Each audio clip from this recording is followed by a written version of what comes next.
Here's your daily dose of fitness, food, and fun. Anjelica's Daily Surprise starts now. I'm exhausted. Yeah. Steven keeps panning over when I'm picking it up. I'm like, dropped it again.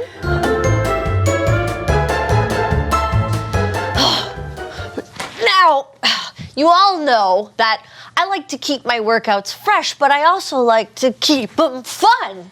And I thought, what better way to have fun and try something new than hula hooping? You started to pan down and then the hula hoop went down. Steven! It's like you knew it was gonna happen. Okay, well, today's surprise, I'm bringing in a professional. Please welcome to my apartment, Amy McCutcheon from Hooper Sonic. Hi, how are ya? I'm surprisingly out of breath, actually. Do you think you can teach me how to use this thing? Yeah, I can teach you how to use a hula hoop, but not that one. Okay. Because one thing that people commonly do is they pick up the wrong hoop. And this hoop is teeny tiny in comparison to the hoops that I like to use for beginners. Wow. It goes around so fast. Even I have here, take one of those. Mm-hmm. Yeah, and I was trying to take both. Yeah, I'm like, well, shiny hoops. We'll get you there. We'll get you there. So this little one is even hard for me. Wow. And they call me a professional hula hooper. So if I have a bigger one, we don't need you right now. If I have a bigger one, it goes around slower. Oh. So, you know, that's number one. You look super cool when you do that. It's like you get to hang out, right? It's very chill when you use the bigger ones. So a lot of my students who are adults will gravitate more towards these hoops. Okay. Because they just go around slower and they're a lot easier to use. Nice. How do we stand? So there's multiple ways that you can hoop. There is back and forth and side to side. So I'm going to show you a couple different techniques on how to waist hoop.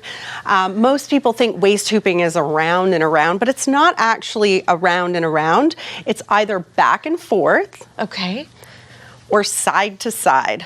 Oh, yeah. All right. And I'm going to show you two different ways to do both of those. One using your hips or your pelvis. Okay. And the other method's using your legs. The transfer of weight. Yes, exactly. So it really helps to protect your lower back, because I know there's so many back problems out there in the world. No, and especially your natural tendencies to probably go from your back, thus creating more back problems, which we do not like here. No. We do not have time for those. No, I don't like back problems. I actually do have some lower back issues, so that's why I came up with these other methods to transfer into your feet and save a little bit of the back. Okay, so, let's get spinning. All right. So the first thing we're going to do is we're just going to spin. So you might want to come away. They're bigger than you think. They're bigger than you think. So first we're going to hold it on our lower back. I like to go about mid-back,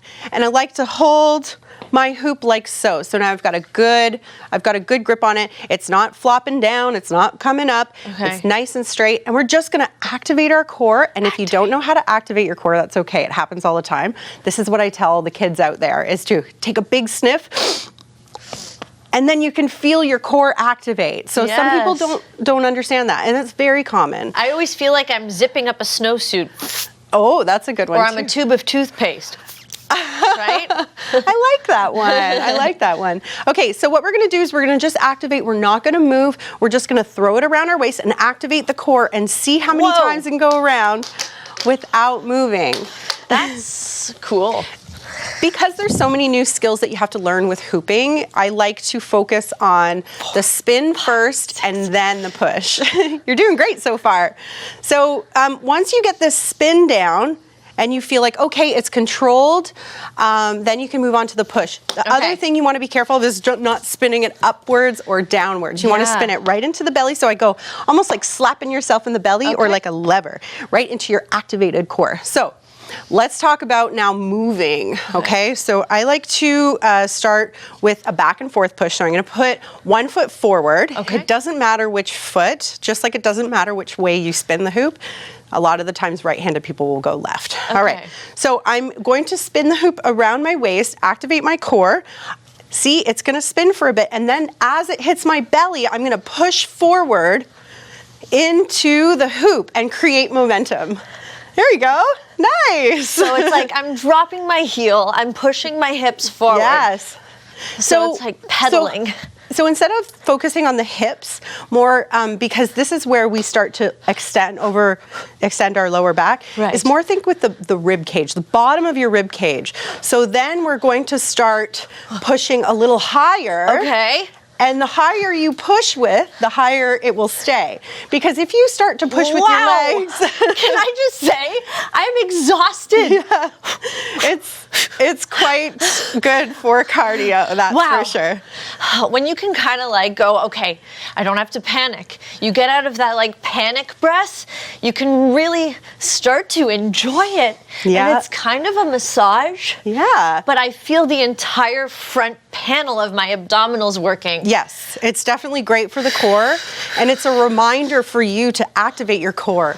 The other thing I like to tell people to do is to bring their shoulders up and away from the ears, and that helps you to activate your core and straighten your hoop out. How long do you typically do this for if you're a beginner? I love when people ask me this question. Don't do this for an hour straight. Right. You want to switch it up, okay? So if you're going to do an hour of hooping, you're going to do things like switch your feet, which you just instinctively did. Yeah. So this is one way that you can kind of spread the, work around your body. Yes, right? Because think of it, when you're pushing, one hip is going to dominate going forward, and you're going to get a lot of pressure on that back hip.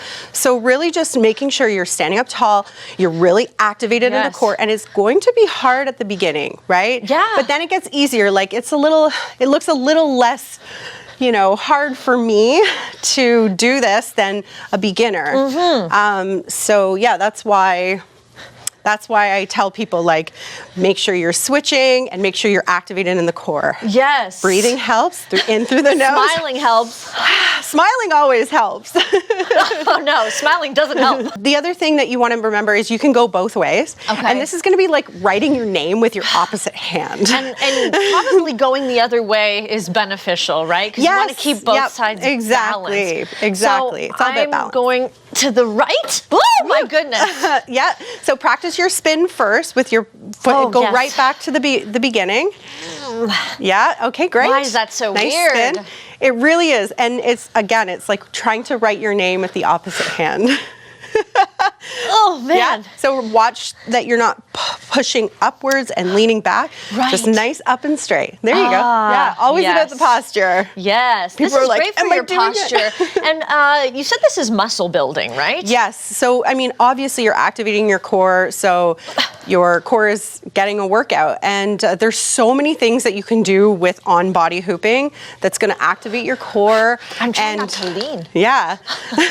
Steven keeps panning over when I'm picking it up. I'm like, dropped it again. Okay. So that's one thing that you can do is switch directions, two things you can do. Switch directions and switch your feet. And you said there's another way to stand, right? There is. What's so this? This is the side-to-side method, and this is why a lot of people think it's around and around. But this actually makes hooping harder because you're working with the momentum, and you really want to provide momentum. So what we're doing here is we're doing a left, right, out to the side, okay? Yes. But you still have to activate your core. I'm sorry, it cannot go on vacation yet, so keep activating the core. Wow. Again, spin, This nice is harder and slow. than I thought. Yeah, there you go. 1, 2, 1, 2, 1, 2. Good. It's getting a little high. Yeah, Okay. so that is actually because you're probably going a little bit around and around, and then the hoop will start to work its way up. So that means you're doing well. I'm getting there. Picking up some speed. Yes. So some people have trouble with this because it's 2 contact points. 1, 2, 1, 2. So what you can do is you can just focus on the 1 contact point. So This I'm is going to great focus for on my your right. rhythm. Yeah. 1. Gives you rhythm. 1, 1. Oh. Coordination, you really build coordination because eventually once you get used to this, you can start to move your hands. A lot of people start like this. We call it T-Rexing, and it's not allowed. Do some mushrooms. Yeah, so you can like move around, and the best part about hooping is when you spin around, it makes it more fun. Ho, ho, ho, ho, hey! Well, Amy, thank you so much for teaching me Hula Hooping 101. I gotta catch my breath. That's been Anjelica's Daily Surprise. See you next time.